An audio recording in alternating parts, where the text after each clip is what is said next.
Sensei Kurt here with Senpai Isaiah, bringing to you live a seminar on self-defense. Now, this is smart self-defense. Smart self-defense is basically having mindfulness. And one of the concepts I want to cover throughout this whole ordeal here we're talking about is seeking safety in the heart of danger. In other words, if someone grabs you, my instinct is to panic and pull away. But if I move in, bam, I can do a takedown. See? So if he comes in and grabs me, my instinct is to pull. I can go like this and then take him down. Just like that. So, in other words, if he grabs here, that's called the mirror arm grab. I move in like this, bam, groin, up, throw. So as soon as they grab, I have to take charge. So grab cross arm. So this is another one. I can go like this and do a blade edge down. And then I can chop down like that. So the idea is, it's called, do a mirror arm. Kenzenichi. Kenzenichi is this, grabbing the wind. No one should be able to hold on to you, ever. So a guy grabs me, my panic is this. As soon as I panic, he holds on tighter. So I'm pulling, oh no. But if I just relax my arm and go, if I just turn with the thumb, then I got a load. This loads it, and right to the jaw, bam. Or again, grab again, I can pull away and go to the groin. And then I can bounce out. So the idea is seeking safety in the heart of danger. It's instinctually not really there for most people, but you have to train yourself and think, what would be the best thing for me to do? If someone, say, bear hugs me. So he's bear hugging me here, right? Let me turn this way. So I drop, then I groin. Hit the groin. See how that, instantaneous. I step a little bit to the side, drop down, boom. Now, are you pretty strong, Isaiah? I think you are. Okay, so this here, just do this. I'll make myself thinner. Pick me up. Okay, pick me up. Okay, that's pretty easy, right? Pick me up again. Is that a little harder? It was much harder. Okay, do it one more time. Yeah. Can you do it? Yep. See, why I do that is I drop, I drop. And see, now he's out of position. If a guy's gonna bear hug you, chances are he's got someone there and he's want to pick me up and dump me. But as soon as I get those arms, I want to get big. If I can, break it away. But if I can't get away, I drop. Groin, elbow. And then he lets go, then I go. And then it's one of these bits. Called a rich hand right there. Nice place to hit somebody. Okay. Thanks, Isaiah. So those are some of the concepts we're going to talk about with smart self-defense.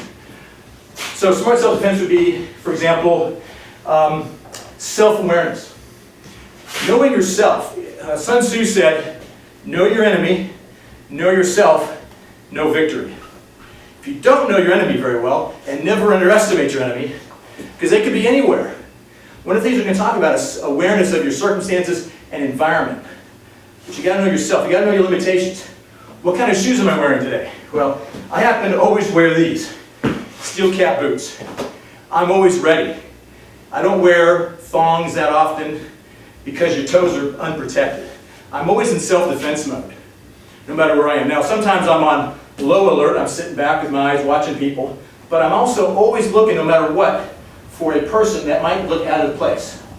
For example, if a guy's over here, he's scanning the audience, and I notice him, that might be a problem.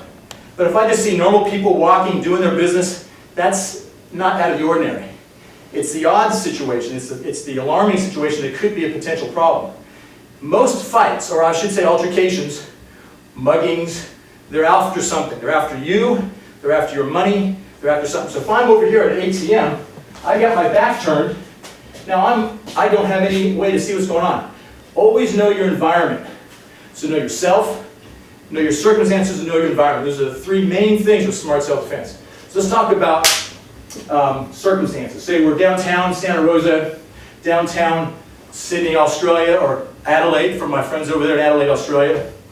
We're downtown, and things are just kind of going pretty normal. But there's a possible problem over here. Avoid it. You don't want to look for problems to get into it. You want to avoid the problems. Go the other way, whatever it takes. But know yourself, know your circumstances. So say, for example, I'm on a hillside. The sun might be in my eyes. There might be problems that I have to be able to address. So as a martial artist or as a person that wants to know good self-defense, I have to be mentally aware all the time because you don't know what's going to happen. Most muggings are by surprise. You know, you just walk and mind your own business, and all of a sudden, bam, someone comes out of nowhere and hits you in the back of the head, and you don't see it coming, and then you're on the ground. Then you got 3 or 4 guys. So you don't want to put yourself in a bad situation. My dad always said this: an ounce of prevention is worth a pound of cure. So if you could prevent a lot of bad situations by avoiding problem situations or hanging out with the wrong crowds or whatever, awesome. But sometimes you have to basically live your life. So you just have to just go on, and so when I'm in a restaurant, usually I like to have my back to a wall, just so I can see what's going on. I don't like to have my back. It just doesn't go well with me. So that's one practice. It is smart self-defense, because you don't know when it's going to happen, but you want to see it. Most marks, people who become victims, they've been watched. So if somebody's watching you, find out who's kind of scoping on you. Don't have your earbuds in and looking at your phone and inattention. It's just like driving a car. You can't do it very well. So if you're out and about doing your thing, and then you have a situation happen that's instantaneous, they usually pick you and pick the timing. So out of nowhere, some guy comes out of nowhere and comes and clocks you. So that means you want to make sure you want to have eyes behind your head. So how do we do that? Just a quick little thing like this. When I'm walking, I kind of keep my head down a little bit, look at the ground. I mean, I can take looks up around, but if I have my head down this way, it gives me a little more peripheral back this way. And also I like to look over here to look at the nice stuff in the window, or look over here, look at the road. So then I can take a quick glance behind me. And also sometimes if I feel there's a problem, I oftentimes will actually go over to the side, right next to the street, against the wall, say, of a building, and just let everyone pass me by, regroup, kind of make sure everything's safe, and then continue on. Now, Isaiah, one of the things I like to look at are like weapons of opportunity. Look at this garage. This has tons of weapons of opportunity. A bottle of water, throw it, a stick. What weapons of opportunity can you see in here? Lots of tools. Screwdriver. Exactly. Any of these things can be weapons. Now, it doesn't have to be that. It could be just a shirt. It could be a distraction. Anything could be a weapon of opportunity, including some things could be used against you, like the ground. What if it's gravelly? What if it's slick? What if it's wet? Those are the things you have to be aware of. So whenever I go into a restaurant or somewhere, since I'm always wearing these boots, I always say, just make sure I feel what kind of ground I got under me. Is it greasy? Because the restaurant sometimes a little greasy, especially for the kitchen. You want to slide. If you're on the ground, people jump on top of you if there's a problem. So knowing your environment, and weapons of opportunity, like a comb in your pocket, even money. They want money, take my money. Just take it, throw it in the air. Get out of there. You know, to avoid a problem is one of the key things in this, is getting home safely, but also being smart. Doesn't mean you have to be able to be a ninja. Now, one of the things we're going to talk about, when there's no opportunity to get out of a problem. A bad guy marks you, he's going to try to do something evil to you. He's going to try to hurt you, take your money, take your life. I've seen just random acts of violence. Where I saw a guy one time pushed into the street as cars were coming by, and the car almost killed him. Just a guy pushed in the street. And it was just minding his own business, and this guy came out of nowhere, out of his blind side, and just pushed him for no reason. So these things happen. Now, we want to make sure we live a peaceful life. It means I want to be aware, I want to be antagonizing. Now, if I'm going like this, that's asking for a fight. But if I'm, trying to calm down, hey, sir, I'm really sorry, I didn't mean to bump into you. My apologies. I'm sorry. That could be all you need. But see, notice my hands are up too. That's not a fight like this. This is hey, calm down, okay. De-escalating. Most psychology would be in this self-defense. I would say more so than the physicality. Is if you can beat them mentally and calm them down, you've won the battle. So obviously sometimes it can't be done. And that's when we step in and have to do some techniques. So your best weapon would be what you think, Isaiah? The brain, your head. You gotta have your wits. And when you have a self-defense situation, oftentimes, panic ensues. And then you cannot keep your wits. You panic, you freak out, you freeze. Because it's happened so quickly because they're coming out of nowhere. So when someone comes out of nowhere, say I'm walking down the street and you just kind of grab my arm here. And then if I freak out, what's he going to do? He's going to grab tighter. So at this point, I want to make sure I can get away. So as right here, I just hit the blade edge. I just come down and then palm. Notice I hit the palm. Now I'm going to show the idea here with all, this is Bob, by the way. Bob here has an eye socket that I can hit repeatedly. So if you want to do a strike to the head, it's always a palm strike. It's always a slap. But if you can hook a thumb in there, you can catch an eyeball, and that will always demoralize them because you want them stopping the fight. You want them not to continue on. If you can get away, take an eyeball with that right there. That'll it's worse than an eyelash. Trust me. Okay, get in your eye. So as a sign of, I'm going to send this one here so you can see a little bit of that. My friends over there in Australia and everywhere else. This is Bob. Why don't you come over here real quick? All right. Stay right there. So I'm going to use you in a second. So as a person, this is called the gap in here. And everything takes place in this area. Now I'm within range, so you want to have a little personal distance here, especially these days with social distancing, right? So you don't want to be where he can grab a hold of you quick. Now if this is one person, but oftentimes there's 2 or 3 people. Now this guy may be the guy who's the aggressor, but he might have a couple friends. So we got to keep these things in mind. But anyway, let's just say, no, Mr. Nice Guy Bob is here. There's some target acquisition I want you to kind of think about before we move into this. The eye, palm strike. Palms. If I had a knuckle and I hit right here like that, I would probably, if I didn't train, see, these knuckles are hard, but most people don't have hard knuckles. So I would mash that, squish it in, and it'd be worthless. I couldn't even maybe continue on. But a palm strike to the head. Now, a body shot's designed to empty the lung. Get rid of the air so they can't continue. So you want them to be demoralized. They want to continue on fighting. So another target here, obviously the throat. Now, look at Isaiah over here real quick. This is it's called a web hand. So as a guy comes in, grabs, I can come straight into the web of the throat. And then from there, I can drive if I had to. Because right there, it chokes them out.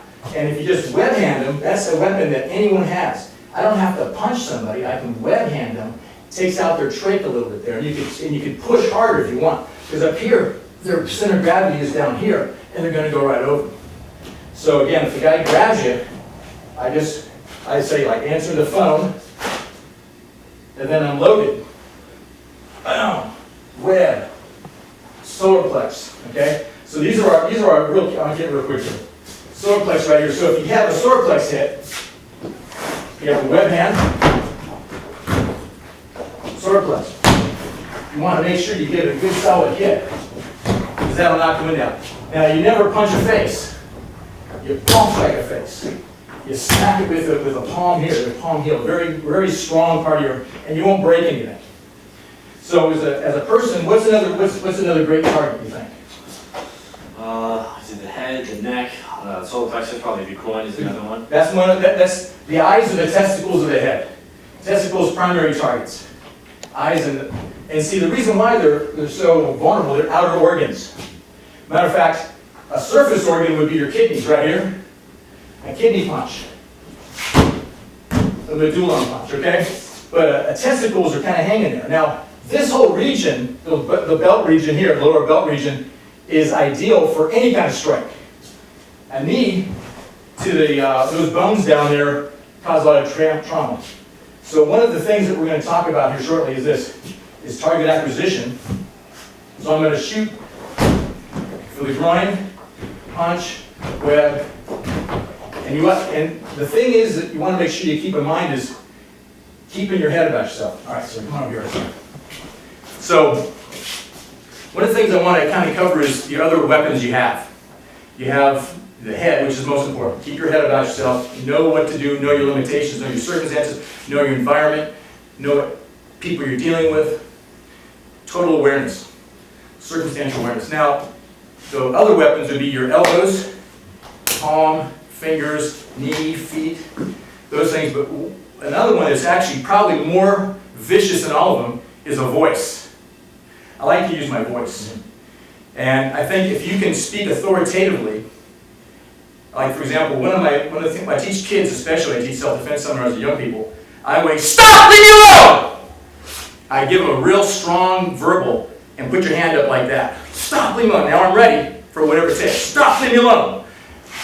Now that sits it out. Now, in my mind, when I say that, someone's got to have to leave me alone. Well, now I have given them a warning. Now I have to be able to protect myself because it's already on. But what are some things that, let's say, for example, we're here in this nice area where there's just a fire recently.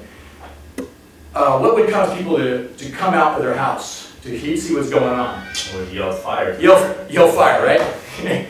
So if I yell help, chances are someone will go, oh, that's just another problem, I don't want to get involved. But if there's a fire, people will come outside of their apartments, their houses to see what's going on. So if you need to get attention and you want people coming out, if you're by yourself especially, yell fire. But strong verbal boundaries is real key to have. So one of the things I also like to say is this: there's a lot of things you never do. You never go alone. You never go in places that you wouldn't go normally. Never get tied up. You know, don't let someone bind you. Never go where they want you to go. So there's a lot of things, and you never give up and never lose focus. But the thing I want to cover right now, and especially in this segment, is basically seeking safety in heart of danger. So, as a person, say, grabs a hold, we're going to do this real quick. Let's say I'm kind of walking this way, and he comes from behind. So you grab my neck, okay? Okay, like you're choking me out. Okay, like this. Okay, like that. See, this is where they're going to do it. So right here, I've got a problem. So I got to grab here, turn my neck. See, if I'm here like this, I got a problem. I can turn my neck in here, then I can pull down and elbow. So what I'm doing is, instead of panicking, the guy comes from behind. Okay, I'm a little bigger there, so you get in real tight there. Okay, so I grab here, I hold. I have to hit the elbow. See the openness there? And then I can hit groin if I had to. So I can bam, bam, bam. So just give them all kinds of beatings that way. Seeking safety in heart of danger is the unexpected. In other words, people will expect you to repel and panic rather than move in and attack. So you have to move in with an attack. So as a person, here, grab this just again here. If a person grabs here, there's all kinds of things they want to do to me. They want to pull me this way. They want to see if I relax, I can pull away. See, you don't do it with the other hand here, so you see if I pull this way, it always gets out. So as a person, do cross arm. So as a person does a cross arm grab and they're trying to take me somewhere, I want to move in with them. And even if it doesn't work, and by the way, you'll always know you're in a real fight when you don't want to be there, and it isn't pretty, because martial arts is beautiful, but self-defense is never very pretty. Okay? So the guy grabs, you grab a hold here and you twist in there like that. You bring it up. You hit the elbow, and then you just throw him down the ground. You want to hit here with the ridge. So here's some strikes I want to cover. Okay? So we got the target acquisition. We call it the center line. The throat, the eyes, nose, palm strike, solar plex, lower belt, groin area, okay? So target acquisition, that'd be the ones that how do you get to him? Because this guy's got arms normally, and he's trying to hit you, he's trying to grab you. So as you're coming over here, I'd say 85% to 90% of most attacks are by right-handed people, and they're going to kind of want to give you one of these called haymakers, make a big fist. They're going to come out and bam. So you do, like you're going to do a haymaker. I want to make sure I have a good, solid preparation block. So do it hard. Yep. See, as I come in, and now I actually strike the arm. I actually move into it. And then from here, I can actually come with elbows, grab the arm. So you want to have always a defense against a haymaker. So swing again. See, I come in and I want to bring it up like that. And then this gives me the opportunity for this hand too. So I'll do it slow. Bam. And then I want to make sure I pop. Now I can demoralize him. I'm hoping that would be the pop to the eye that would finish the job. Then I can get away. Remember, I don't need to sit there. If he's stunned, I'm ready to go. Now, we've had voice and all that sort of thing. I want to kind of go over a little thing called intuition. This is where it all ties together. Your intuition is brought in through all your senses. And as you watch and smell and taste and touch the world around you, you notice things that are pretty normal. This is a pretty normal place. But when you're in abnormal places, you want to use those keys, those clues. It's like, this guy doesn't seem like he's really normal here. That's the guy to watch. A cop one time told me he was chasing somebody. Actually, a couple cops were chasing this guy. And they were running around a corner. And get this, he didn't go around the corner. And he didn't know why at the time. But he said, I looked back in my memory, and I was just chasing a bad guy. But his senses were telling him, this is not a normal bad guy. This, I feel like it's a trap. As a trap, he was going around the corner there, and some people were ready to take him out with baseball bats. So he didn't go around the corner. He had his partner go around the other way and catch him this way, and he contained it, but he didn't go around the corner. So then he got the guys and found that they were ready for him. And he looked back and said, when I was watching the guy run, he was not running like a scared criminal running for the law. He was running kind of like, oh good, they're right behind me. So he was running in a gait that was different than normal bad guys. And you get that from experience. So the older you are, the better you are at probably having intuition. But trust your gut. That's the key thing. And your gut will tell you if a person's ready to flinch. It's like they say with a fight, if there's it could be an ego fight. It could be like one of these guys, bumping shit, and that sort of thing. And the best thing to do is just say, you're sorry, sir, I really didn't mean any harm, and try to be peaceful. That's the key thing. Unfortunately, not everyone wants to live peacefully. So if they do go into that, they're going to want to have probably the right fist here, and that's because they've maybe been drinking a little bit. They're going to go right to their normal standby. So I want to be ready for that sort of thing. So as a person of peacefulness, which by the way, karate is all about peace, by the way. So if a person wants to fight, I need to be able to step up and take care of myself, and take care of my family, my friends, whatever the situation might be. All right, we talked about trust your instincts, which is so important in everything, especially with smart self-defense. Because having your mind engaged and walking mindfully is critical, because you're going to avoid probably most of your altercations and problems if you just keep aware. Again, if there's a problem, you need to know what to do. And the key thing really is never panic. We talked a little bit about that. I mentioned that. Never give up, never get tied up, never panic. And how do you say not panic? I mean, it comes with training, sense, calmness. As a matter of fact, the word karate means empty hand. It's this hand, but I'm empty, I'm calm, I'm cool, I'm collected. People think it's empty hand, this hand is empty. No, the kara is the empty in your emotions. You're calm, cool, collected. Matter of fact, the katas that we teach that are so beautiful that would work if the word was perfect. But the katas are called heian. Heian means peaceful mind. So when you do your katas, you're in a peaceful mind state, but you're very strong and assertive. But the idea of panicking is normal. And usually what happens is if you're being jumped or ambushed by somebody or by a group, there you go. You got to survive the initial blow somehow. So if I'm walking down the street and I don't happen to see this bad guy here, Isaiah's a good guy, but this case is a bad guy. So he comes and sits, he wants to do like a clock to the side, like that. Boom, I don't see it coming, bam. So then, I can go to the ground real quick. So as I'm walking, I want to make sure I know who's behind me. I don't want to be caught off guard.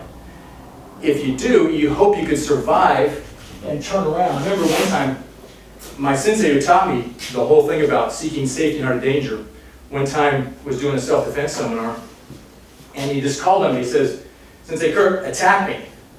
So I just lunged at him. I just did exactly what he said. I didn't really plan what to do. I just immediately attacked him, like a crazed maniac like I was.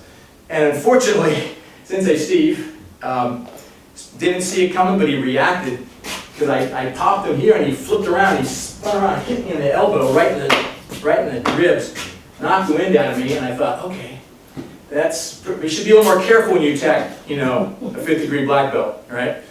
Especially him, because he's very skilled. So, as a thing, you want to survive that initial attack, is my point. And once you keep your head about yourself, you want to then say, okay, I want to hit some targets that are vital. We talked about the eyes, always 100%. Now, if I want to strike straight to the eye, see how much more distance I have? You put your fist out, right here.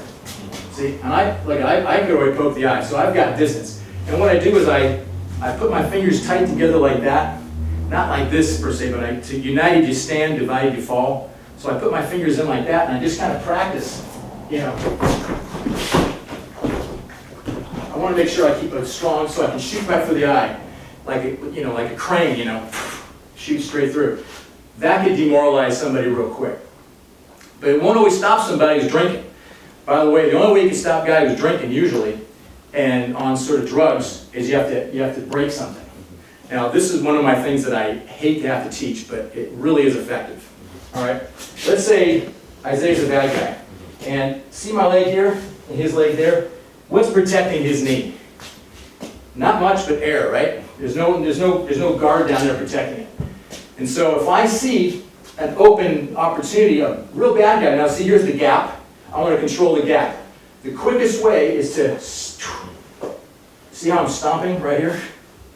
I'm coming in and stomping. Coming in and stomping. Now with these steel cap boots, it really helps a lot. So I'm going to show you here on Bob. See, this is about where you hit, right about in there, right? It's a little taller than that. But if I had Bob here, I would just, and that's full of water there.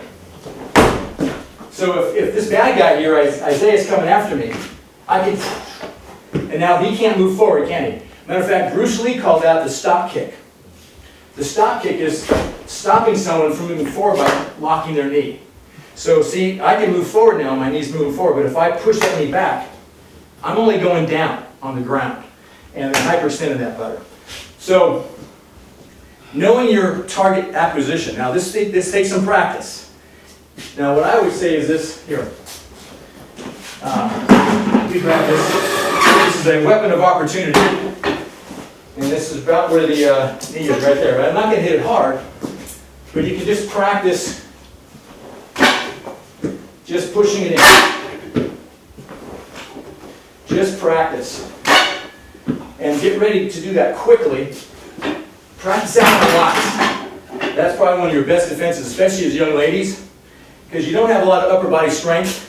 You might not have enough size, but if you can take out a big guy's knee, they're done. And you can run away or walk away at that point, and they wouldn't be able to chase you because they basically going to have to get an ACL repair, and that's not a good thing for somebody. So, bad guy comes in, I can stomp. See, I can come in, push it in. So, groin shots, I only teach one kick in self-defense. That's the stomp kick here and the front kick there. Now let me explain something here. Okay, this is a trick question. Okay, Isaiah, which foot is closer to you? Say your lead foot. My lead foot is closer. Actually not, and I'll tell you why. Now see, this is the opponent, right? This is my lead foot, but I also call it my base leg. If this leg comes up and kicks it. Now if this leg is back here, I don't have as much distance. I have to bring it forward to kick, okay? So if I have to step forward, that's extra movement. But if I go wham, or kick here, that's it. So your kick to the groin, your stomp to the knee, and you don't ever kick higher than the solar plex, the breadbasket. This is the biggest target area you got. A good kick there always does a great job. So with Bob, I'm going to give Bob a kick here, okay? This is probably the same height. There's the belt. That's why I put a belt on there. And there's his family jewels. So you can kick, stomp. You also want to put one right where the belt is. So below the belt, perfect. Anywhere through there. A knee shot, no problem. Those are great, actually, opportunities. So those are some of your weapons. Use your voice. Scream sometimes. That gives you actually energy. You know, in karate, we teach the thing called ki. Ki, guess what that translates into English? Scream. Yell. So ki or asa. I taught my kids with my karate schools back east. I taught them asa. Asa means victory in Japanese. So always give them a positive mentality. Asa! So when they would do that. Now what that does is, say for example, I'm coming in with a punch and I'm just, asa! He comes in and hits me. Well, I have a tight stomach. I'm protecting myself. I'm denying that target.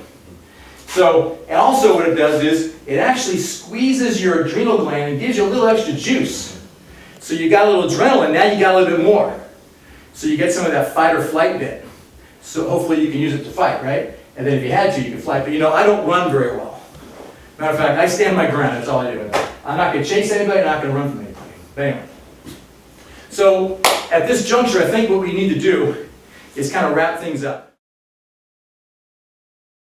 Yeah, we're going to do a little demonstration of different self-defense things. For example, a choke. Guy comes in front of you, both hands choke like this. So there's a number of things I can do from here. I can go like this and I turn. See, if I use my arm here, that's going to overwhelm his wrist. And then I can, bam. So see, right now, I'm within range. So I can shoot here like this, and with this I can do an ear pop or whatever. But then this one comes around, and it's an elbow right there. And if he pulls away, well, I can always swing. So it's a big whip action, bam. Typically, if I move fast enough, I'll get the elbow. So say from behind, if he's choking me like that. It's the same? Same thing, yeah. Like that? Like he grabs like that, so I whip it. Well, we did that one already, we'll do this one. You just like grab like this. I come and look and see who it is. Now I grab here, and then I got it. So one more time. I look and see who it is, and I loosen. Then this comes around, and it's quick and dirty. All right, and then from there you can always do a takedown as well. We won't worry about that. So another grab would be this one here. We showed this one before, but I want to demonstrate it now. I trap the arm. I own it. I come up and I grab here. Then I pull in. And see, I can pull this way. And that means he's in a bad situation. I could hit. I can drive it all the way down to the ground if I had to. Another one would be going like this and blade edge down. I blade down. Now what? Yeah, let me ask Isaiah here real quick. Which hurts more, this or that? Oh, definitely the blade. The blade. See, I'm putting the blade on there, and if I tilt down like that, then I could chop, I could throw back if I had to. So, the person does a, let's say, we did a bear hug, but I want to explain a bear hug for a second, okay? Guy grabs a bear hug. Now, I'm kind of a big guy, so he probably wouldn't do this unless he had a friend there. So I'm watching out here. I have to drop my weight. Get big if I can, drop my weight, hit the groin. Loosen it up, elbow, elbow. So it's all about fluidity of motion and being calm. Remember, you don't want to be panicking because that'll freeze you. You won't know what to do. When I was training in attacks in my dojo, we would do this oftentimes. We would call it walking the gauntlet. So we have like 20 students, 10 on either side, through the whole dojo. And we had a big, long dojo. And you walk through the middle of it, and then at any time, any one of them can grab you and do something and assault you. You had to fight it off. It could be a grab, it could be a grab, it could be a push, it could be a shove. Matter of fact, I had this one time where a guy, here, just give me a push here. See, the guy pushes, right? So do it again. You see, if a person's push, just put weight on here. See, this is actually very important. You've got to put weight, right? So I'm doing this. So then his weight goes like this, right? So this is actually a very good stance to take, and it's a non-aggressive but ready stance. I don't have to go like this. Hey, calm down. I'll do that too. But I sometimes will go like this. This seems strong, assertive, but yet not aggressive. So just do it. Here, just go on this side here so they can see that.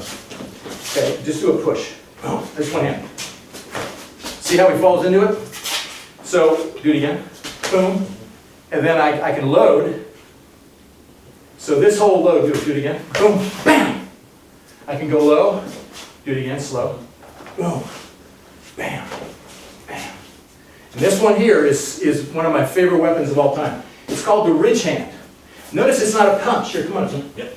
So as a guy comes in, it's one of these where you hit here. Now I'm going to ask my senpai, which hurts more? Now hit with the same energy. Palm strike. Where? Now, that's called the ridge hand, right here. So as this guy comes here, I hit it there, and that takes these guys out. And also if I hit back here, that's called medulla oblongata. You remember that for Waterboy? Remember Waterboy? A little bit, yeah. A little, not very well developed medulla oblongata. That's what the Waterboy was. Anyway, so boom, and see, that's why this could also come and rip around. Even if he put a block up against it, I can also still come in. So it's a sneaky one. Actually, I sneak it in from back here. Bam. So guy, oh here, just push. Okay, push. Boom. Hammer. Palm. Right to the ridge. So it's actually good economy motion. Let's say, for example, I'm against the wall. Bob, here, why don't you be my wall? Why don't you come over here? Yeah. Okay, as I'm standing against the wall like this guy comes and pushes on me or assaults me like this, right?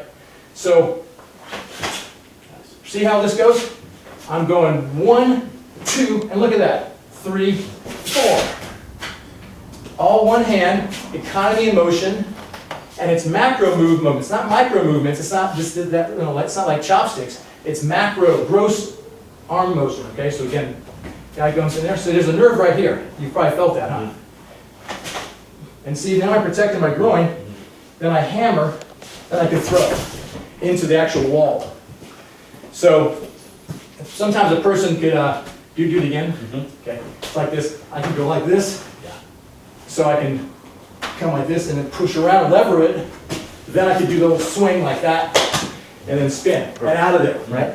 So those are some self-defenses that have to be practiced a bit, obviously, but you have to have a clear mind to do that. So another one that this happens a lot. I used to do a lot of bouncing back in the day at a bar, a big bar, and it was pool tables and everything. So we actually had a lot of fights. But a guy, let's go over here, bro. Yeah. The guy was like, you're gonna grab me, turn me around like this, like that, yeah. Don't, I'm walking away like this, right? So a guy does like that, you grab. See, now I own it, don't I? Now I got him. So again, if I'm here like this, he does that. I look, I pin his arm there.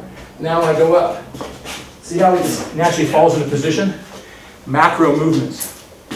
So as a, say he grabs this other side here. Same arm. See, yeah, I can go in like this, move in. I can do this one here again. I can come back around and do that too. The idea, do this other arm here. So I can come back around here like that and take them down this way. So the idea is to manipulate the arm in a situation where they go into a lock. That would be like classical jiu-jitsu. Which Isaiah is a good practitioner of what Brazilian jiu-jitsu, right? Tell us about your Sensei, your teacher. Is it Steve? Dave Terrell. Dave Terrell, that's right. Dave Terrell, fantastic martial artist. Here in town, what's the name of the place? NorCal Fighting Alliance. NorCal Fighting Alliance. Okay, so there's my thumbs up for my mate here and NorCal Fighting Alliance. Anyway, he's actually very skilled. Dave Terrell is fantastic. He's very I wouldn't want to famous. grapple him. You heard about him too? Yeah, actually, my ex used to be trained by him. Ah, gotcha. That's our great cameraman, Zach, folks. We love him. Okay, so a person does just do a grab here again. Okay, so I can come back around like this. Boom. Here's him on this side over here, so they can see that. So do it again. So I can come back around here, seek safety in the heart of danger. Headbutt, groin. Now I don't necessarily headbutt the face. I headbutt the shoulder. I put it through there. Did that feel that? Yeah. That was kind of rough. I'm sorry. No, you're fine. Yeah, he's tough. I like tough and nice. Okay, one more time. So a guy comes in. I look here, and I come boom, and I groin. And then from there, you can step and go and just do the old throw. Not that I expect an amateur to do that, but an amateur could do this. Grab. Yeah. I shoot here. Groin shot. Ridge hand to the groin, and then from there I can come back to the top. So a lot of times attacks are from the behind. Attacks are from the side. You don't know where they're going to attack you. You just have to keep your eyes open. Trust your instincts. Trust your intuition. Don't do certain things you shouldn't do. Trust your gut. Your gut says don't go there, don't go there. I'd like to just kind of wrap it up with just a little advice for everybody. As far as self-defense, like I said, you're never going to enjoy it. You're not going to be in a situation where you're ready for it. You're going to be surprised. You're going to be fighting off what they say, the back foot. In martial arts, we talk fighting off the back foot means you were attacked. So now you have to do something. You either regather distance, collect yourself, turn on, switch on the response that's appropriate. Calming the situation out. Hey, I'm sorry. Didn't mean that. My bad. Always apologize. Be humble and peaceful. Some people don't buy that.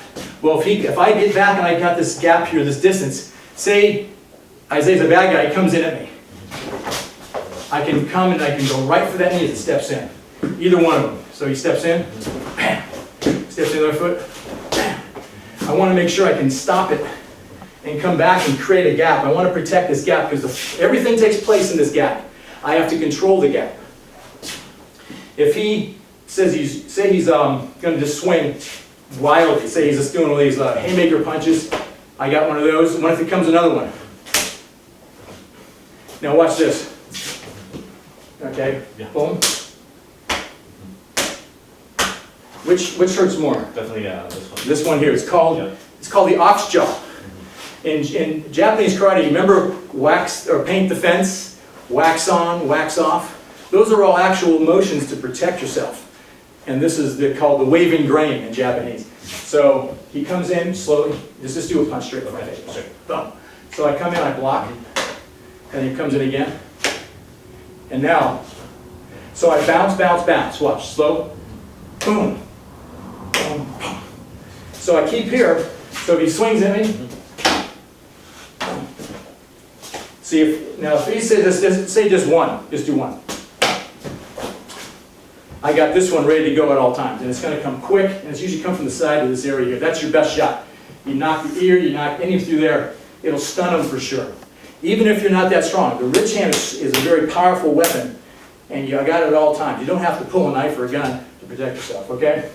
So if he's coming in heavy with 2 punches, boom, then I also have this for a finishing blow as well. This is always not left out, but I want to kind of keep myself like that. So if a guy comes in, you block, block, and you go right for the jaw, anywhere through the side. So it's called the waving grain. So it's kind of like, think of waving grain going across the fruited plain.